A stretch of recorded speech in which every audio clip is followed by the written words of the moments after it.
Assalamualaikum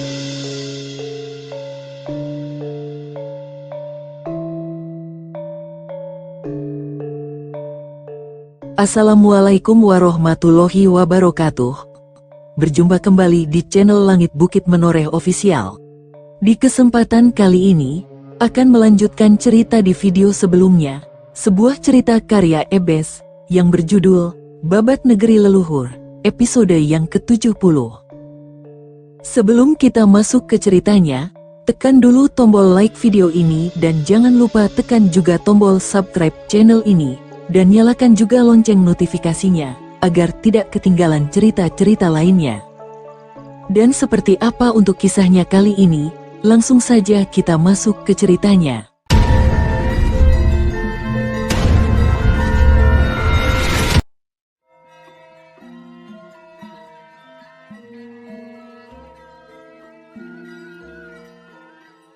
Ranggawangsa segera menoleh ke arah pria bercaping itu.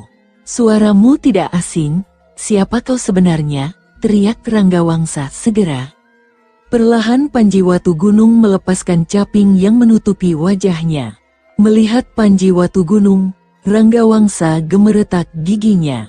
"Dasar kau bajingan, aku tidak sudi menyerah kepadamu bangsat," maki Ranggawangsa sambil mencabut kerisnya. "Tangkap mereka semua, hidup atau mati," teriak Senopati Narapraja. Para prajurit Daha langsung menerjang ke arah pagar betis prajurit Muria. Pertarungan sengit kembali terjadi di istana pribadi Adipati. Ranggawangsa yang sudah memendam rasa benci, segera melompat ke udara dan menerjang ke arah Panji Watu Gunung sambil menusukkan kerisnya. Panji Watu Gunung tetap tenang dan diam tak bergerak, dia merapal ajian tameng wajah. Melihat lawannya tidak bergerak, dan dipastikan dia akan tertusuk keris pusaka, Ranggawangsa berteriak lantang. "Mampus kau!" Tring mata Ranggawangsa melotot melihat kerisnya tidak bisa melukai kulit Panji Watu Gunung. Pria yang paling dibenci Ranggawangsa itu malah tersenyum lebar. Saat Panji Watu Gunung membuka mulutnya, sinar hijau kebiruan segera melompat ke tubuh Ranggawangsa. Itulah kekuatan ajian Waringin Sungsang. "Aregggh," teriak Ranggawangsa yang kesakitan akibat daya hidup dan tenaga dalamnya disedot ajian andalan Panji Watu Gunung ini. Semakin lama semakin sakit terasa menyelimuti seluruh tubuh Ranggawangsa. Perlahan tubuhnya mulai mengering, darah segar mengalir dari mata, hidung, telinga dan mulut Ranggawangsa. Melihat sekutu yang juga kakak iparnya dalam bahaya, Adipati Ratna Pangkaja yang tengah melayani serangan Tumenggung Wiguna segera melompat hendak menarik tubuh Ranggawangsa. Namun sebelum itu terjadi, keris Kiai Pamegat nyawa Senopati Narapraja segera menghujam jantung Adipati Ratna Pangkaja. Jelep aug Adipati Ratna Pangkaja segera membekap dadanya yang bolong, darah segar keluar dari lukanya itu. Perlahan, dia roboh bersimbah darah. Tubuh Ranggawangsa semakin menghitam, tinggal menyisakan kulit keriput. Panji Watu Gunung segera menghantam dada Ranggawangsa. Bruak blam, tubuh Ranggawangsa meledak dan hancur menjadi abu. Itulah akhir riwayat Ranggawangsa yang menjadi buta karena keserakahan. Melihat Ranggawangsa tewas, para pasukan Muria yang tersisa segera melempar senjatanya ke tanah sebagai tanda menyerah. Para prajurit Daha langsung bersorak gembira. "Jangan lengah, perjuangan kita masih belum berakhir," teriak Panji Watu Gunung segera. Pasukan Daha segera menghentikan kegembiraan mereka, dan bersiap untuk menghadapi situasi yang belum sepenuhnya terkendali. Mereka segera membawa pasukan yang menyerah ke tahanan Kadipaten Muria untuk menunggu keputusan Pamegat Ring Muria Dwipa.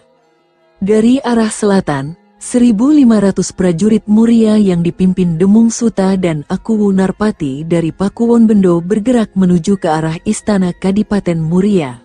Di dalam Istana Kadipaten Muria, pasukan Daha yang sudah bersiap menghadang laju mereka di luar tembok istana. Warigalit segera berdiri dari tempat duduknya dan mengacungkan tombak anginnya ke arah para prajurit Muria. "Berhenti kalian!" Demung Suta segera menarik tali kekang kudanya. Seketika kuda tunggangannya itu meringkik keras dan berhenti. Aku Narpati yang di belakang langsung ikut berhenti. Melihat pimpinan pasukan berhenti, pasukan Muria segera ikut berhenti. Langit pagi semakin terang, cuaca sejuk malam tersapu oleh hangat sinar matahari pagi. Warigalit yang sudah bersiap, menatap tajam ke arah mereka. "Mau apa kalian kemari?" ucap Warigalit dengan nada dingin. Demung Suta segera menoleh ke arah Aku Narpati dari Pakuwon Bendo.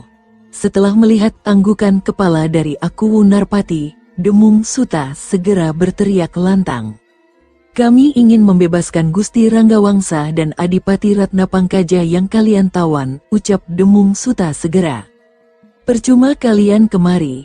2 orang yang kalian cari sudah tidak ada," jawab Warigalit sambil tersenyum tipis. "Apa maksudmu? Jangan coba-coba membohongi kami," kata Demung Suta dengan ketus. "Terserah kalian, yang jelas 2 orang yang kalian bicarakan sudah tidak ada di sini, sudah tidak hidup di dunia ini," ujar Warigalit seraya tersenyum tipis. "Bangsat, rupanya kau sudah membunuh junjungan kami. Hutang darah dibalas darah. Akan ku balas kematian Gusti Ranggawangsa dan Adipati Ratnapangkaja," teriak Demung Suta dengan geram. Segera dia mencabut pedangnya, yang diikuti oleh seluruh prajurit Muria yang mengiringinya. "Bunuh mereka!" Usai berkata demikian, Demung Suta segera melompat turun dari kudanya dan melesat cepat menuju ke arah Warigalit yang sudah bersiaga. Pertempuran kembali pecah di depan istana Kadipaten Muria. Dengan penuh nafsu membunuh, Demung Suta mengayunkan pedangnya mengincar leher Warigalit. Srit Warigalit segera menunduk sambil mengayunkan tombak anginnya ke arah dada Demung Suta. Sang Demung melihat serangan Warigalit, segera menarik pedangnya dan menangkis tusukan tombak angin Warigalit. Terang percikan bunga api tercipta saat 2 senjata pusaka itu beradu. Bilah mata tombak angin yang tipis seperti pedang, sedikit tertekan ke bawah. Melihat itu Warigalit langsung menyapu kaki kiri Demung Suta. Pejabat istana Kadipaten Muria itu segera mengangkat kaki kirinya dan dengan cepat memutar tubuhnya sambil mengayunkan pedangnya ke arah dada Warigalit. Dengan cepat Warigalit melompat mundur selangkah, lalu memutar gagang tombak anginnya, kemudian menyodokkan gagangnya ke arah pinggang lawan. Dengan cepat, Demung Suta segera melompat mundur 2 langkah. "Orang ini berilmu tinggi rupanya," batin Demung Suta. Perlahan, Demung Suta menyilangkan tangan di depan dada. Sinar biru berhawa dingin melingkupi kedua tangannya. Ajian andalannya, tapak es yang merupakan warisan dari gurunya, menciptakan hawa dingin yang menakutkan. Melihat lawannya sudah siap dengan ajian andalannya, Warigalit tidak mau kalah. Perlahan dia merapal ajian tapak dewa apinya. Walaupun masih setingkat di bawah Panji Watu Gunung, tapi ajian tapak dewa api Warigalit sudah sangat mengerikan. Perlahan tangan Warigalit berubah warna menjadi kemerahan setelah sinar merah menyala melingkupi tangan kirinya. Demung Suta segera melompat ke udara sambil menghantamkan tangan kirinya. Ciat, sinar biru pekat meluncur cepat dari tangan kiri Demung Suta menuju ke arah Warigalit. Wusblar, ledakan keras terdengar saat sinar biru berhawa dingin menghantam tanah karena Warigalit lebih dulu melompat ke samping sambil menghantam ke arah Demung Suta yang hendak menjejak tanah. Wut, sinar merah menyala seperti api menerabas cepat ke arah Demung Suta segera. Demung Suta segera berguling ke tanah menghindari sinar merah tapak dewa api. Blam, setelah berhasil menghindar, Demung Suta segera melesat cepat sambil mengayunkan pedangnya mengincar leher Warigalit. Dengan cepat Warigalit menangkis sabetan pedang dengan tombak anginnya.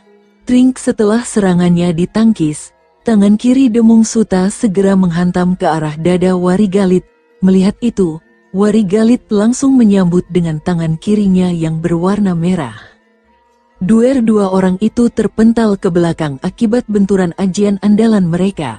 Warigalit yang terpental 4 langkah merasakan sesak nafasnya, sedang Demung Suta terpental sejauh 2 tombak. Pejabat istana Kadipaten Muria itu muntah darah segar tanda luka dalam serius. "Menyerahlah," Kau tidak mungkin menang melawanku, ujar Warigalit seraya berbalik arah. Demung Suta dengan sisa tenaga dalamnya segera melompat ke udara dan menyabetkan pedangnya ke arah leher Warigalit. Merasakan hawa dingin mengancam nyawanya, Warigalit segera menoleh. Dengan ajian sepi angin, Warigalit bergerak cepat menghindari sabetan pedang Demung Suta. Lalu tangan kanannya segera memutar tombak angin dan menusuk dada Demung Suta. Krip Ark Demung Suta menjerit keras saat mata tombak angin menusuk jantungnya. Demung Suta membekap dadanya yang terluka parah. Akibatnya banyaknya darah yang keluar. Demung Suta kehilangan keseimbangannya dan roboh ke tanah. Setelah itu dia tewas meregang nyawa dengan bersimbah darah. Aku Narpati yang melawan Senopati Narapraja juga tidak berdaya menghadapi kesaktian Senopati Daha itu. Sementara itu, pasukan Daha sebanyak 1000 prajurit di bawah pimpinan Panji Watugunung menuju ke pelabuhan Kapur saat pasukan Daha yang dipimpin Senopati Narapraja dan Warigalit menghadang laju pasukan Muria di depan istana Kadipaten Muria. Saat hampir tengah hari, mereka sampai di pelabuhan Kapur yang menjadi medan laga dua pasukan besar. Para penduduk pelabuhan Kapur memilih mengungsi takut menjadi korban salah sasaran. Terlihat pasukan Daha terdesak oleh pasukan Muria yang memang sudah bersiap untuk berperang. Begitu melihat 1000 prajurit bantuan datang, semangat tempur prajurit Daha yang sempat menurun langsung berkobar lagi. Panji Watugunung yang memimpin, langsung menghindari sabetan pedang seorang prajurit berkuda dari pihak lawan. Setelah merubah gerakan tubuhnya, Panji Watugunung segera melompat ke arah prajurit berkuda itu. Mereka berdua segera terjatuh ke tanah. Dengan cepat Panji Watugunung menghantam kepala sang prajurit dengan keras. Praksi prajurit langsung pecah kepalanya. Panji Watugunung segera menyambar pedang si prajurit dan kembali naik ke atas kudanya dan menggebrak kudanya sambil menebas seorang prajurit Muria menghadang di depannya. Crash, kepala prajurit Muria menggelinding ke tanah. Dia tewas dengan badan dan kepala terpisah. Sepak terjangnya terus diamati seorang lelaki tua berpakaian mewah layaknya seorang perwira tinggi prajurit. Melihat puluhan prajuritnya berjatuhan di tangan pemuda bercaping itu, lelaki tua yang tak lain adalah Senopati Empu Pala itu menggeram penuh kemarahan. Segera Empu Pala menggebrak kudanya mendekati Panji Watugunung, sambil menebaskan pedangnya ke para prajurit Daha yang menghalangi jalannya. Senopati Muria itu terus merangsek maju. Setelah dekat, Empu Pala segera mengayunkan pedangnya mengincar nyawa Panji Watugunung. Srit mendapat serangan tiba-tiba itu, Panji Watugunung segera menepuk punggung kudanya yang segera melompat maju menghindari sabetan pedang Empu Pala. Seperti inikah sikap Senopati Muria, membokong lawan dari belakang? Panji Watugunung menatap tajam ke arah Empu Pala. Dalam perang, semua peraturan dan etika tidak berlaku. Semuanya hanya tentang menang dan kalah. Empu Pala tersenyum sinis. Panji Watugunung segera melompat turun dari kudanya. Empu Pala segera mengikuti langkah Panji Watugunung. Mereka berhadapan satu lawan satu. Empu Pala segera memasang kuda-kuda jurus andalannya. Setelah merasa yakin, Empu Pala segera melesat cepat menuju ke pemuda bercaping itu seraya menebaskan pedangnya. Srit Panji Watugunung segera mundur satu langkah sehingga tebasan pedang Empu Pala hanya menghajar udara kosong. Panji Watugunung segera melayani permainan pedang Senopati Muria itu dengan jurus-jurus pedang tanpa bentuknya. Pertarungan mereka benar-benar sengit. Empu Pala sangat kebingungan dengan serangan demi serangan yang dilancarkan oleh Panji Watugunung. Jurus pedangnya tidak beraturan, terlihat cantik namun sangat berbahaya.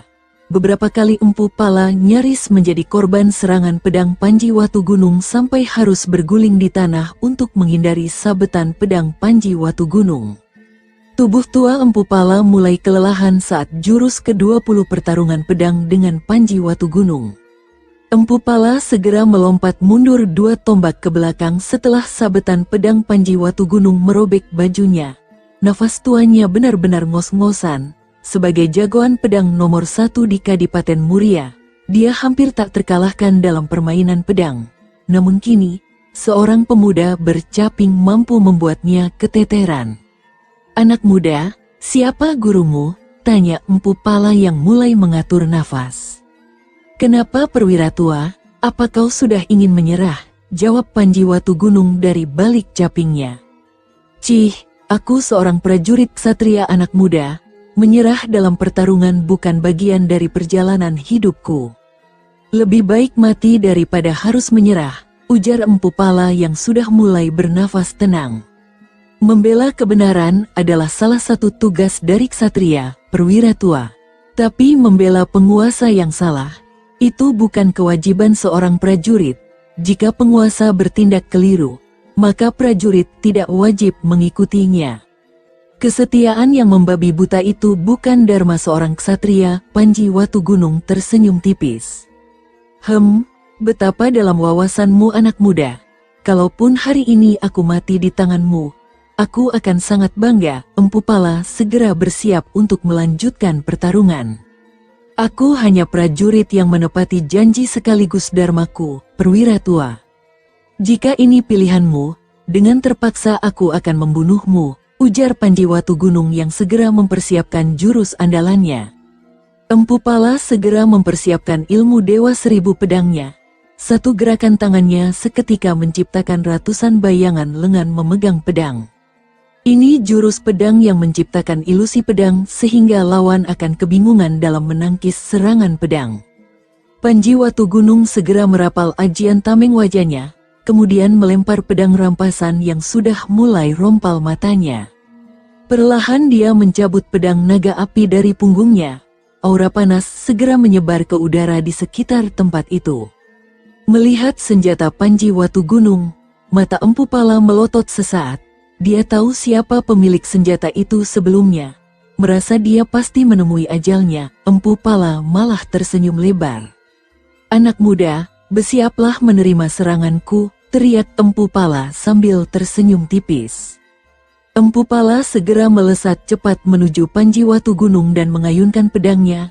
Ratusan ilusi pedang merangsek mengancam nyawa. Panji Watugunung yang masih diam, menggeser posisi kaki kirinya mundur setengah langkah. Setelah menghisap nafas, dengan cepat Panji Watugunung melesat maju menyongsong serangan Empu Pala. Trink, salah satu serangan Empu Pala mampu mengecoh Panji Watugunung dan menuju ke dadanya. Namun serangan itu tidak mampu melukai kulit Panji Watugunung, karena seperti membentur logam keras. Panji Watugunung segera menghantam bahu Empu Pala dengan tangan kirinya. Des Empu Pala terdorong mundur 2 tombak ke belakang. Panji Watugunung segera melenting tinggi ke udara dan turun ke arah Empu Pala sambil menebaskan pedang naga apinya dengan jurus tebasan pedang dewa. Empu Pala berusaha menangkis sabetan pedang dari Panji Watugunung. Terang-terak pedang Empu Pala patah saat berbenturan dengan pedang naga api, dan pedang itu langsung menebas dada Senopati Muria itu. Crash ARGGGHEH, Empu Pala meraung keras dan terlempar ke belakang lalu roboh ke tanah. Dadanya robek besar akibat tebasan pedang Panji Watugunung. Melihat lawan sudah tak berdaya, Panji Watugunung segera mendekati ksatria muria itu. "Nak muda, sebut namamu agar aku mati dengan tenang," ucap Empu Pala dengan terbata-bata. Darah segar terus mengalir dari luka di dadanya. Panji Watugunung segera melepas capingnya, kemudian tersenyum tipis pada Empu Pala yang tengah sekarat. "Namaku Panji Watugunung, atau orang memanggilku Pangeran Jayengrana dari Daha," jawab Watugunung seraya menatap ke arah Empu Pala. "Rupanya Pangeran Daha yang mencabut nyawaku." "Terima kasih Pangeran," ujar Empu Pala dengan suara lemah. Sesaat kemudian lelaki tua itu meregang nyawa lalu kepalanya terkulai lemas, tanda dia sudah tewas. Panji Watugunung segera menutup mata Empu Pala yang masih terbuka. Setelah itu dia berdiri dan berteriak lantang. Dengan tenaga dalamnya, suaranya terdengar keras sampai di sekitar pelabuhan kapur. "Senopati Muria sudah tewas. Apa kalian masih ingin melanjutkan peperangan?" Suara itu serta-merta membuat para prajurit Muria kebingungan. seorang perwira menengah dengan pangkat bekel prajurit segera melemparkan pedangnya tanda menyerah. 2.000 prajurit Muria yang tersisa segera mengikuti langkah sang bekel. Dan begitulah, pemberontakan Adipati Ratna Pangkaja yang terhasut Ranggawangsa berakhir dengan takluknya Muria di tangan pasukan Panjalu. Panji Watugunung segera meminta bantuan Senopati Maitreya untuk mengurus para tawanan perang itu. Dengan ditemani oleh Gumbrek, Ludaka dan Jarasandha mereka menuju ke kota Kadipaten Muria. Saat sampai di kota Kadipaten Muria, ketiga istrinya menyambut kedatangan Panji Watugunung dengan senyum manisnya. "Kakang, saatnya kita berpesta." Ratna Pitaloka tersenyum manis menatap wajah Panji Watugunung yang terlihat masih capek. "Lain kali Dinda, kita harus memulihkan kembali tenaga para prajurit dan menata ulang kembali kehidupan di Muria," jawab Watugunung sambil tersenyum tipis.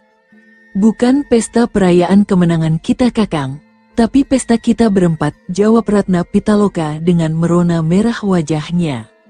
"Ce Pitaloka, Akang Kasep pasti masih capek ya, kita tunda pestanya nanti kalau sudah pulang ke Katang-Katang saja atuh," sahut Dewi Naganingrum yang ikut menyambut kedatangan Panji Watugunung. Ratna Pitaloka segera menoleh ke arah Dewi Srimpi, tapi melihat Dewi Srimpi menggelengkan kepalanya, selir pertama Panji Watugunung itu segera berkata, "Baiklah, aku ikut saran kalian. Tapi ada syaratnya Kakang, nanti pulang aku ingin ke Tapan mengunjungi makam ibu dan ayahku." Ratna Pitaloka menatap wajah Panji Watugunung seakan meminta jawaban. Sambil tersenyum simpul, Panji Watugunung menganggukkan kepalanya. Wajah cantik Ratna Pitaloka langsung sumringah seketika.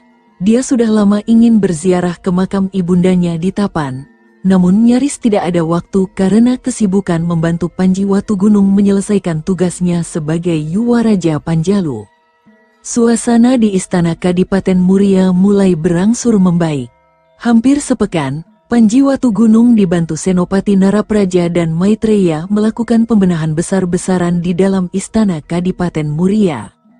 Para prajurit Kadipaten Muria yang menyerah dipindahkan ke Kadipaten Lasem untuk memberikan rasa aman bagi semua pihak. Sedangkan untuk mengisi kekosongan keprajuritan, selain menerima prajurit baru, Panji Watugunung menempatkan 500 prajurit Kadipaten Lasem sebagai penjaga sementara. Beberapa pembesar istana Kadipaten diangkat untuk menjalankan roda pemerintahan. Mereka merupakan akuwu dari beberapa wilayah Muria yang sudah bersumpah setia pada Panjalu. Sebagai Yuwaraja, Panji Watugunung memang berhak mengangkat pejabat istana mewakili Gusti Prabu Samarawijaya.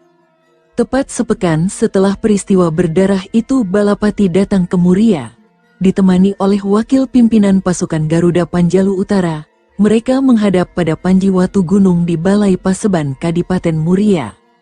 "Ada apa kau kesini, Saudara Balapati? Apa kau ingin menuntut balas atas kematian ayah dan pamanmu?" tanya Panji Watugunung yang segera menatap wajah Balapati. "Ampun Gusti Pangeran, kedatangan hamba kemari semata-mata hanya ingin melihat keadaan ibunda hamba Gusti Pangeran.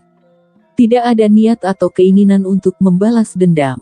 Dari awal Ayahanda Ratna Pangkaja sudah hamba peringatkan agar tidak mengikuti anjuran Paman Ranggawangsa.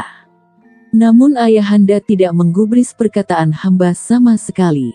Malah hamba diusir dari Muria oleh beliau," ujar Balapati sambil menghormat. Ibumu baik-baik saja, Saudara Balapati. Dia tetap di dalam istana Kadipaten ini. Walaupun kau tidak terlibat dalam masalah ini, tapi kau sebagai putranya harus ikut bertanggung jawab. Apa kau sanggup Saudara Balapati?" Panji Watugunung menatap tajam ke arah Balapati. "Hamba siap dihukum Gusti Pangeran jika memang dianggap ikut bersalah karena perbuatan ayah hamba." Balapati langsung menunduk. Mendengar jawaban Balapati, Panji Watugunung tersenyum tipis. "Baiklah, sebagai anggota pasukan Garuda Panjalu, kau harus bersikap layaknya seorang ksatria, Saudara Balapati. Aku menjatuhkan hukuman untukmu untuk menjaga Kadipaten Muria ini sampai akhir hayatmu." Mendengar ucapan Panji Watugunung, Balapati yang sudah pasrah menerima hukuman langsung terperangah. "Apa maksud ucapan Gusti Pangeran?" tanya Balapati dengan kebingungan. "Kau akan kuangkat menjadi Adipati Muria, namun dengan syarat," jawab Watu Gunung sambil tersenyum tipis. "Apa syaratnya, Gusti Pangeran?" Balapati sangat penasaran. "Selama 1 warsa, kau harus bersikap patuh pada perintahku. Setiap 3 purnama sekali kau harus datang ke istana Katang-Katang sebagai tanda kepatuhanmu padaku. Upeti dan pajak bumi tetap kau haturkan ke Daha. Prajurit Muria tidak boleh lebih dari 2000 prajurit, dan aku akan menempatkan seorang demung yang akan mengawasimu selama 1 warsa ini. Jika kau bisa melakukan hal ini, aku akan mengangkatmu menjadi Adipati Muria. Satu hal lagi, kau harus bersumpah setia pada Panjalu." Panji Watu Gunung menatap wajah Balapati. "Apapun syarat dari Gusti Pangeran hamba terima. Terima kasih sudah mengampuni nyawa hamba." Balapati langsung bersujud kepada Panji Watu Gunung. Dan demikianlah, Balapati akhirnya dilantik menjadi Adipati Muria menggantikan peran ayahnya. 3 setelah pengangkatan, pasukan Daha mulai meninggalkan istana Kadipaten Muria. Panji Watu Gunung meminta Warigalit memimpin pasukan Garuda Panjalu untuk kembali ke Sanggur, sedangkan dia dan ketiga istrinya akan ke Tapan untuk mengunjungi makam orang tua Ratna Pitaloka. Usai kapal besar yang mereka tumpangi merapat di pelabuhan Yuwana, dengan pakaian menyamar, mereka berempat memacu kuda mereka menuju Kadipaten Bojonegoro yang merupakan wilayah Jenggala. Setelah memacu kuda setengah hari, mereka sampai di Pakuwon Bulu yang merupakan batas wilayah Jenggala dan Panjalu. Di tepi hutan kecil dengan sungai kecil yang menjadi batasnya, mereka berhenti sejenak. "Kakang, kita bermalam di sini saja. Aku lelah," ujar Ratna Pitaloka yang memang terlihat lelah.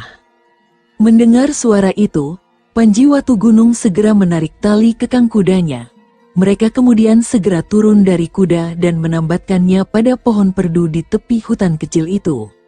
Ratna Pitaloka mengumpulkan kayu kering untuk membuat api unggun, sedang Naganingrum menata tempat tidur untuk mereka berlindung malam ini, ditambi pohon besar, menjadi tempat tidur mereka. Semua itu, Panji Watu Gunung dan Dewi Srimpi bergerak cepat menuju dalam hutan kecil untuk mencari sesuatu yang bisa mengganjal perut mereka. 2 ekor ayam hutan sedang asyik mengorek dedaunan. Panji Watu Gunung segera melempar 2 buah kerikil yang dilambari tenaga dalam. Sring, sring, letak, 2 ekor ayam hutan itu langsung terkapar tak bernyawa. Panji Watu Gunung segera memungut 2 ekor ayam hutan itu dan mengikat kaki mereka dengan tali dari tumbuhan merambat. "Ini sudah cukup untuk mengganjal perut," gumam Panji Watu Gunung sambil melangkah menuju ke tempat mereka bermalam. Dari arah belakang, Dewi Srimpi juga membawa 3 ekor ayam hutan yang sudah dicabut bulunya. Ratna Pitaloka segera membersihkan ayam hutan itu di sungai kecil yang ada di dekat tempat mereka bermalam. Setelah bersih, segera dia berikan pada Panji Watu Gunung untuk dipanggang karena Naganingrum sudah menyalakan api ke ranting kayu kering. Senja kemerahan baru saja menghilang di langit barat, berganti gelap malam yang berhias bintang. Aroma wangi ayam panggang tercium oleh 2 orang yang kebetulan lewat. Dari kejauhan mereka melihat api unggun yang menyala terang di bawah pohon besar di tepi hutan. Segera 2 orang itu bergegas menuju ke arah api unggun. Panji Watu Gunung yang tajam pendengarnya, segera menoleh ke arah suara langkah kaki kuda yang mendekati mereka. Setelah dekat, baru kelihatan kalau mereka adalah seorang wanita paruh baya yang rambutnya digelung dengan pakaian berwarna biru. Satu lagi seorang gadis muda yang cantik dengan baju biru muda. Dilihat dari sudut manapun, mereka jelas adalah pendekar. Ada pedang bergantung di pinggang kedua orang itu. "Permisi Kisanak, bolehkah kami ikut berdiam di sini? Kami kemalaman di tempat ini," ujar si wanita paruh baya dengan sopan. "Silahkan Nyai, kami tidak keberatan kok," jawab Watu Gunung seraya menggeser posisi tubuhnya. Ketiga istri Panji Watu Gunung juga memberi ruang untuk mereka berdua. Panji Watu Gunung yang selesai memanggang 2 ekor ayam hutan itu segera menyerahkan pada Ratna Pitaloka dan Naganingrum. Kriuk terdengar bunyi perut dari si gadis cantik berbaju biru muda. Muka si gadis berbaju biru langsung memerah menahan malu. Panji Watu Gunung tersenyum tipis dan menyerahkan seekor ayam hutan yang sudah matang kepada gadis itu. Ini untuk mengganjal perut kalian di sana. Maaf, hanya ini yang bisa kami berikan kepada kalian, ujar Panji Watu Gunung segera. Terima kasih Kisanak, maaf kami merepotkan kalian saja, ujar si wanita parubaya itu sambil tersenyum tipis. Sudahlah Nyai, sesama pengelana wajib saling membantu. Oh iya, kalian hendak kemana Nyai? Perkenalkan, aku Watu Gunung, ini Pitaloka. Itu Naganingrum dan yang berbaju putih itu Srimpi. Panji Watu Gunung memperkenalkan dirinya. Namaku Nyai Sati, ini muridku Rara Wulan. Kami dari perguruan Bukit Wadang di barat perbatasan Elwaram. Tujuan kami adalah ke Kambang Putih yang menjadi ibu kota baru Bojonegoro, jawab perempuan parubaya yang bernama Nyai Sati. Apakah daerah Tapan searah dengan arah mereka Dinda Pitaloka? Tanya Panji Watu Gunung pada Ratna Pitaloka yang asyik mengunyah daging ayam hutan panggang. Iya Kakang, itu memang searah. Kambang Putih ada di timur Tapan, jawab Ratna Pitaloka sambil terus makan. Bagaimana kalau kita berjalan bersama Nyai? Kalau sudah sampai di Tapan, kita berpisah, tawar Panji Watu Gunung pada Nyai Sati. Perempuan parubaya itu nampak berpikir sejenak. Kemudian dia mengangguk tanda setuju. Malam itu mereka berbincang hangat. Saat malam semakin larut, Panji Watu Gunung segera merebahkan tubuhnya di atas tempat tidur yang sudah ditata Naganingrum. Ketiga istrinya segera berebut untuk tidur di pelukan sang suami. Nyai Sati dan Rara Wulan melongo melihat kejadian itu. Malam berganti pagi, suasana begitu cerah dengan suara burung berkicau di pepohonan hutan kecil. Panji Watu Gunung yang baru membasuh muka dengan air sungai kecil itu benar-benar terasa segar. Ketiga istrinya juga ikut membersihkan diri mereka. Usai merapikan pakaian dan perbekalan, Panji Watu Gunung dan ketiga istrinya beserta Nyai Sati dan Rara Wulan segera meninggalkan tempat itu. Mereka menyusuri jalan setapak di tepi hutan kecil itu menuju wilayah Bojonegoro Barat, Pakuwon Manik. Di kota Pakuwon mereka masuk ke sebuah rumah makan. Mereka segera menuju sebuah meja makan yang kosong. Seorang pelayan segera mendekati mereka. Mau pesan apa Kisanak? Tanya si pelayan dengan ramah. Berikan kami makanan yang enak Kisanak. Apa saja yang penting enak, ujar Panji Watu Gunung segera. Si pelayan segera mundur menuju dapur. Seorang lelaki muda berpakaian mewah masuk ke rumah makan diiringi oleh 2 orang tua berpakaian serba hitam. Melihat kedatangan mereka, para pelanggan warung makan itu segera menghambur keluar dari tempat itu. Hai, kenapa kalian masih di sini? Cepat keluar atau kau akan kami lempar keluar, ujar si kakek berjanggut putih itu sambil mendelik tajam ke arah Panji Watu Gunung dan rombongannya yang tidak beranjak dari tempat duduknya. Kami ingin makan. Kami sudah memesan makanan. Apa salahnya jika kami menunggu pesanan kami? Jawab Nyai Sati acuh tak acuh. Nenek Sinting, berani sekali kau berkata seperti itu kepada kami. Apa kau tidak tahu siapa kami? Si kakek tua berkumis tebal ikut bicara. Memang siapa kalian, hingga begitu jumawa di sini? Tanya Nyai Sati dengan suara keras. Kali ini perempuan paruh baya itu berdiri dari tempat duduknya. Kami adalah sepasang setan putih. Apa kau sudah takut mendengar nama kami? Teriak si kakek berjanggut putih itu dengan cepat. Puh, hanya 2 cecunguk dari padepokan Bukit Gandarwa. Apa yang perlu aku takutkan? Cibir Nyai Sati dengan senyum menghina. Nenek busuk, mulutmu perlu dirobek rupanya. Teriak setan kumis putih yang segera melesat cepat menuju Nyai Sati. Teman seperjalanan Panji Watu Gunung itu segera bersiap untuk bertarung. Dengan cepat Nyai Sati menendang kursi yang ada di dekatnya. Kursi langsung melayang cepat ke arah setan kumis putih yang tengah melesat ke arah Nyai Sati.